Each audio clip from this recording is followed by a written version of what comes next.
John Wesley may now be well loved as the father of the Methodist Church, but he wasn't always famous nor successful.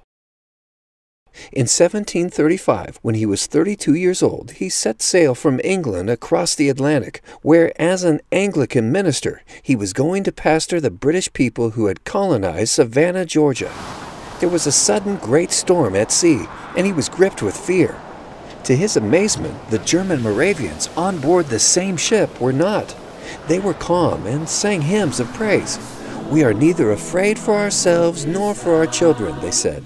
Wesley could hardly bear to reckon with himself in the face of such faith. Over time, and in many ways, however, he had to search his heart and reflect on his life. He had been brought up in a Christian family. His dad, Samuel, was an Anglican priest.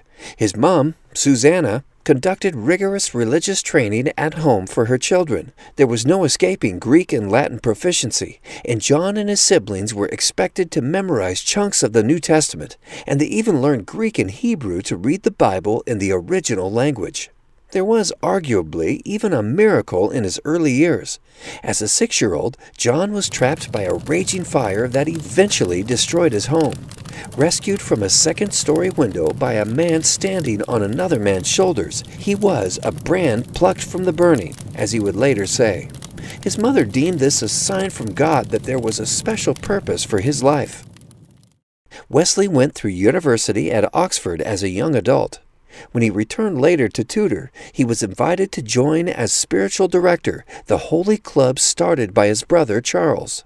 It was so called because the members vowed to lead holy lives. They studied the Bible and prayed daily, took communion, and visited prisons regularly. They were labeled Methodist for their methodical ways. In spite of these spiritual disciplines and being an ordained minister, Wesley seemed to always be mired in struggle. He lacked the inner faith he yearned for, and he knew it. "I was indeed fighting continually, but not conquering. I fell and rose and fell again," he wrote. On 24 May 1738, something significant happened. In the evening I went very unwillingly to a society in Aldersgate Street, where one was reading Luther's preface to the Epistle to the Romans.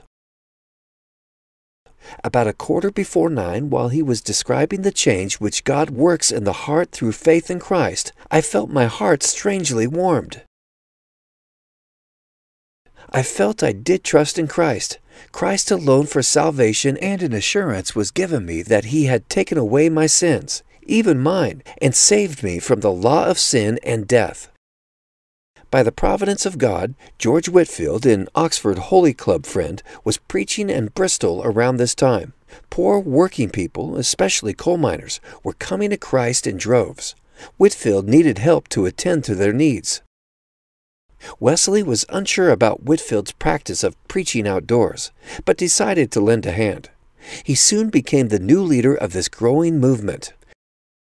They were to be, in his words, a company of men having the form and seeking the power of godliness, united in order to pray together, to receive the word of exhortation, and to watch over one another in love, that they may help each other to work out their salvation.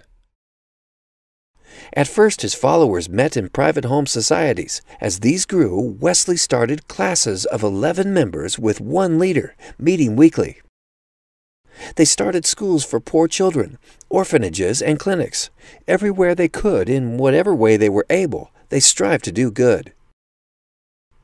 Outsiders bullied them and hurled abuse. Wesley even received threats on his life. Nonetheless, he preached unrelentingly, convinced that the world is my parish. He rode on horseback and traveled far and wide, more than 4,000 miles every year.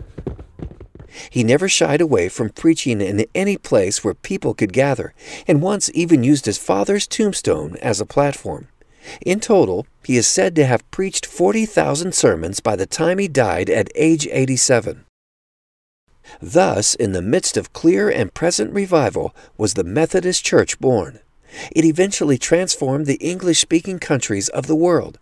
Some historians believe it may have saved England from untold civil unrest, such as was seen in France at the time.